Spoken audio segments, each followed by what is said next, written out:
MLA Sanjay రాజ్యాంగ నిబంధనలు నైతిక విలువలపై మాట్లాడడం ఆశ్చర్యాన్ని కలిగిస్తోందన్నారు మాజీ మంత్రి జీవన్ రెడ్డి.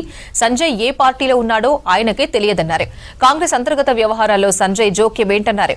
జగిత్యాల రోడ్ జాప్యానికి సంజయ్ కారణమని ఆరోపించారు. జగిత్యాలలో ఉన్న 50 మున్సిపల్ వార్డులను మొత్తం గెలుస్తామని ధీమా వ్యక్తం చేశారు జీవన్ రెడ్డి. 84 నవంబర్లో ఏదైతుందో ఆంధ్రప్రదేశ్ శాసనసభను రద్దు చేసింది. బేసిక్గా రాజ్యాంగంలో ఏదైతుందో ఈ పార్టీ ఫిర్యాదుల చట్టం came in to existence in only 1985.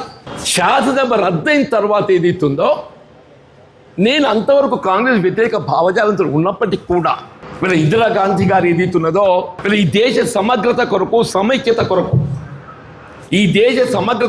సమైక్యత కొరకు అవసరం వస్తే నా ప్రాణాలను త్యాగమైనా చేస్తా, నా చివరి రక్త బొట్టు వరకు ఏదైతుందో నేను పాటు పడతా అని చెప్పి ఆమె చెప్పిన ఒరిస్సా సమావేశం. ఏ రాజకీయ పార్టీలో ఉన్నాడో కూడా ఆయన తెలియదు. First one must know where he is. I mean Congress party. ఆయన ఏ పార్టీలో ఉన్నాడు అనేది అయితే ఆయన తెలియాలి ముందుగా. ఆయన ఏ పార్టీలో ఉన్నాడో తెలియనోడు ఏదైతున్నదో ఆయన నైతిక విలువలు రాజకీయ నిబంధనల గురించి మాట్లాడడం చూస్తుంటే నాకైతే ఆశ్చర్యం కలిగిస్తుందని చెప్పండి.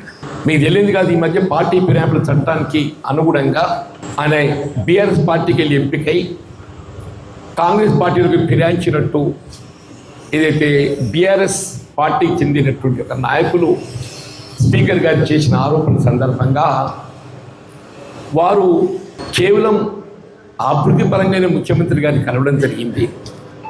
అంతేకాని ఏదైతుందో ఆయన పార్టీ ఫిర్యాదుకు పాల్పడలేదు.